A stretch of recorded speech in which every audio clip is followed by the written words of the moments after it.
अस्सलाम वालेकुम दोस्तों, मैं हूं Tanveer Ahmad ST home kitchen gardening से। तो मुझे उम्मीद है कि सब दोस्त ठीक ठाक होंगे, अपने घर के अंदर गार्डनिंग करने के लिए बहुत पुरजोश होंगे आप सब मेरी तरह। और इसके साथ अगर हम ये बात ना करें तो फिर तो जुल्म हो जाएगा कि ये बहुत अच्छी एक हॉबी है। जिन दोस्तों को फ्री हैं, घर में कोई काम करने को नहीं है, रिटायर मुलाजमीन, ये मुझे वहाँ से आइडिया आया। एक अंकल ने मुझे मैसेज किया था, तो उनके मैसेज से मुझे आइडिया आया कि बहुत सारे दोस्त ऐसे भी हैं, बहुत सारे मतलब हमारे जो अंकल हैं सारे हैं जो रिटायर हो चुके हैं, वो कुछ अपने घर के अंदर हैप्पी इन्वायरमेंट क्रिएट करने के लिए गार्डनिंग कर सकते हैं। फ्री बैठे रहने से बेहतर है कि पौधों की देखभाल करें। पौधे इंसान के लिए दुआ भी करते हैं और इबादत भी करते हैं, और इसका आपका सवाब भी होता है, क्योंकि जब पौधे उगते हैं उनमें से कुछ परिंदे खा जाते हैं, कुछ बीज परिंदे ले जाते हैं, उनके जो बीज निकलते हैं पौधे खाए जाते हैं, वो समझ लें आपके लिए सदका निकलता रहता है। इसीलिए कहते हैं गार्डनिंग करना इबादत है। आज की हमारी जो वीडियो है वो है जी चाइनीज़ कैबेज के ऊपर। तो ये चैनी बंद गोभी है, बहुत ही कमाल की चैनी बंद गोभी होती है। आपने अक्सर देखा होगा कि लंबी सी, ये देखे ना पिक्चर्स के ऊपर भी बनी हुई है, तो लंबी सी आपको वेजिटेबल शॉप के अंदर मिलती है। आम वेजिटेबल शॉप में ये नहीं होती, क्योंकि ये थोड़ी सी कॉस्टली होती है हमारी बंद गोभी से। जो हम आम सलाद में बंद गोभी लेते हैं, खाते हैं, उससे ये ज़रा थोड़ी सी मुख्तलिफ होती है। इसकी थोड़ी सी प्राइस भी आई होती है। इसको आप अपने घर में इजीली लगा सकते हैं। बीज ये जो चाइनीज़ कैबेज के कहाँ से ले सकते हैं, ये आप हाजी नसीर सन्स वालों से ले सकते। और नंबर नोट कर लीजिएगा, मैं स्लो बोलता हूँ ताकि आपको अच्छी तरह से समझ लग जाए। या तो फिर आप ऐसे करें, बोलने की क्या ज़रूरत है हमें, ये वीडियो को रोकें, ऊपर ये पैकेट के ऊपर जितने नंबर हैं ना, ये सारे लिख लें और इनको व्हाट्सएप कर सकते हैं, इनको कॉल कर सकते हैं। बीज मंगाने के लिए पूरे पाकिस्तान में आपको इजीली बीज इनके मिल जाएंगे। अच्छा, इनका एड्रेस भी आपने पढ़ लिया होगा, जिसके अंदर हम इसकी पनीरी बनाएंगे। बहुत ज़्यादा दोस्त कहते हैं कि हमने नई गार्डनिंग शुरू की है, तो जो गार्डनिंग हम नई शुरू कर रहे हैं उसके लिए हमें हेल्प की ज़रूरत है। तो मैं अक्सर उनको रिप्लाई करता हूँ कि मेरी वीडियोज़ अगर आप देख लें तो आपको हेल्प की भी ज़रूरत नहीं पड़ेगी।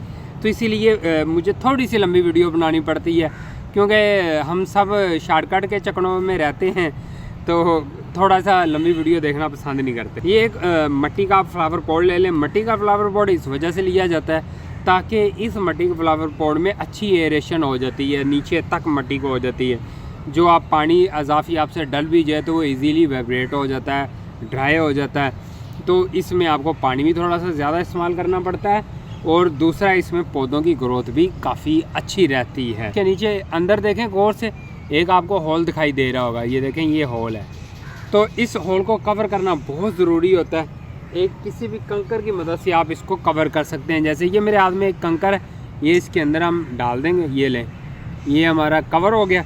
इससे क्या होता है कि जो मिट्टी होती है वो ब्लॉकेज नहीं करती इस ड्रेनेज होल में जाकर। वो जब ब्लॉकेज कर लेती है तो फिर जो पानी है वो जल्दी ड्रेन आउट नहीं होता, जिससे मिट्टी ज़्यादा गीली रहती है, तो जो बीज हम मिट्टी के अंदर डालते हैं वो गल जाते हैं। ये एक सिंपल तरीका है। मुझे उम्मीद है कि आपको ये समझ लग गई होगी कि बीज आपके जर्मिनेट क्यों नहीं होते। और कंकर डालने से ये होता है कि वो ब्लॉकेज नहीं होती, इससे जो अजाफी पानी होता है वो आसा नीचे निकलता रहता है। इसके बाद हम बात करते हैं मिट्टी के ऊपर, जो सबसे अहम जुज़ है हमारा गार्डनिंग के लिए। ये जो मिट्टी मैंने तैयार की हुई है, इस मिट्टी का मैं आपको बता दूं, इसमें मैंने वर्मी कंपोस्ट, गाय का गोबर और राख डाली हुई है इस मिट्टी को तैयार करने के लिए। इससे क्या होगा कि मिट्टी मेरी नरम भी रहेगी और मिट्टी में ह्यूमिडिटी भी बनी रहेगी, मतलब नमी वाली भी रहेगी। वो क्यों? वो इस वजह से क्योंकि इसके अंदर हमने गाय का गोबर भी मिक्स किया हुआ है और पत्तों की खाद भी आप इसके अंदर मिक्स कर सकते हैं। तो जब आप गमले में मिट्टी डालें उसको अच्छी तरह नीचे ठोक बजा लें, वो इस वजह से कि ताकि इसके अंदर जो एयर वगैरह है वो निकल जाए और मिट्टी आपकी बराबर हो जाए। और जब भी आप कोशिश करें, जब भी गमले के अंदर आप मिट्टी को फिल करते हैं तो गमले को फुल फिल किया करें। ये ना किया करें कि आधा गमला रख के, मैंने अक्सर दोस्तों को देखा है कि आधा गमले के अंदर ही वो सीडिंग कर देते हैं, तो उससे सीडलिंग का रिज़ल्ट बहुत ही बुरा आता है, बहुत ही बुरा। ऊपर से सिर्फ 1 इंच या आधा इंच बस छोड़ना है।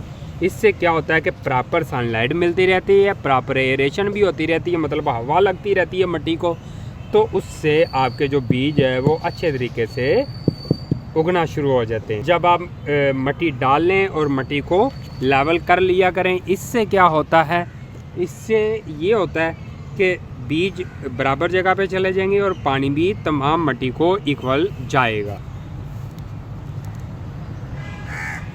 इस तरह अपने पैकेट को ओपन करें और इस पैकेट के अंदर से आपके बीज बाहर आ जाएंगे। ये 100 रुपीज़ का एक पैकेट मिलता है और ये आप रोशन सीड वालों से भी ले सकते हैं। इनको बाहर निकालते हैं हमारे बीजों का। इनका जो बीज है मैं आपको बता दूं किसकी तरह महसूस होगा आपको। बीज बंद गोभी, चाइनीज़ बंद गोभी, पाक चोए, फूल गोभी, ब्रोकली, साग, ये सब के बीज एक ही जैसे होते हैं।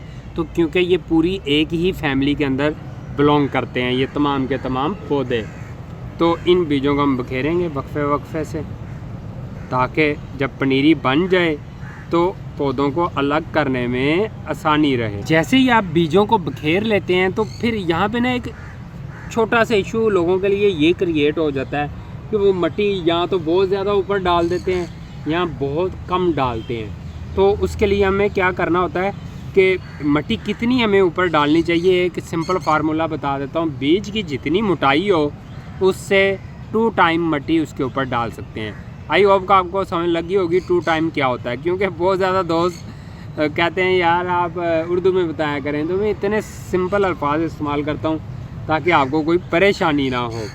तो अभी जितना ये मोटा बीज है इतनी दुगनी मिट्टी 2 दफ़ा इसके ऊपर हम डाल देंगे। तो इस तरह मैं पूरे गमले को मिट्टी से कवर करूँगा। देखें जी, हमने बीजों को लगा लिया, लेकिन यहाँ पे अभी पानी देने का एक छोटा सा डिफरेंट तरीका ये इस्तेमाल किया करें कि एक 1.5 लीटर की बोतल ले लें, इसके कैप के ऊपर सुई की मदद से होल कर लें। इससे आपका ये एक देसी शावर बन चुका है। तो इस शावर की मदद से आपने सीडलिंग को हमेशा पानी देना है। वो इस वजह से कि पानी बहुत स्लो गिरता है मिट्टी के ऊपर और मिट्टी भी डिस्टर्ब नहीं होती और आपका बीज जो जहाँ पे पड़ा होता है वहीं पड़ा रहता है। तो इससे एक फ़ायदा ये हो गया। और दूसरा फ़ायदा, अगर आप डायरेक्ट पानी को डालेंगे तो उसमें यहाँ गड्ढा बन जाएगा, यहाँ गड्ढा बन जाएगा और बीज कोई ऊपर आ जाएगा, कोई अंदर चला जाएगा ज़्यादा। उससे भी क्या होता है कि जो बीज हैं वो अच्छी ग्रोथ नहीं कर पाते, वो अच्छी तरह उग नहीं पाते। तो ये सिंपल ये एक तरीका, जब जैसे ही आप पानी दे लें, ये देखें पानी थोड़ा सा नीचे चला गया। अब मुझे पता है कि इसके अंदर नमी है। मैं कल देखूँगा, कल की जैसे इसे धूप लगेगी तो मुझे पता है कि असर के टाइम कल तक इसकी जो नमी है वो काफ़ी हद तक ड्राई हो चुकी होगी, हल्की हल्की नमी होगी। तो मैंने असर के टाइम जाके दोबारा से फिर से पानी दे देना है। 4 से 5 दिन के बाद आपका बीज उगना शुरू हो जाएगा। अगर लेट हुआ तो 8 दिन लग जाएंगे, वरना 4-5 दिन के अंदर अंदर आपको ये बीज उगते हुए दिखाई दे जाएंगे। तो आपने हमेशा इसके अंदर नमी बरकरार रखनी है, नमी बरकरार रखनी है, मिट्टी को गीला नहीं करना। अभी हमने सब कुछ कर लिया है। तो अब इस गमले को हम रखेंगे अपनी सनलाइट में, मतलब धूप में, जहाँ पे सारा दिन इस गमले को धूप लगे। इसको किसी शेड में रखने की ज़रूरत नहीं है, क्योंकि आपको पता है विंटर सीज़न का शुरू है। तो अभी दिन के टाइम धूप भी अच्छी खासी होती है, लेकिन इन बीजों के लिए धूप बहुत ज़रूरी है ताकि ये जल्दी से उगना शुरू हो जाए। इससे पहले जो जितनी भी हमने सीडलिंग की थी, वो 4-5 वीडियो जो बनाई थी, उन सब का रिज़ल्ट आना शुरू हो चुका है। तो उसकी भी वीडियो मैं जल्दी से अपलोड कर दूँगा। ये जो मिट्टी है ये आप किस तरीके से पूरी तरतीब से तैयार कर सकते हैं, तो इस मिट्टी का लिंक मैंने इस वीडियो के एंड पर दे दी है, तो आप वहाँ पे जाकर देख सकते हैं। तो एक मिलते हैं नेक्स्ट वीडियो के साथ, तब तक के लिए हाफिज़, बाय बाय।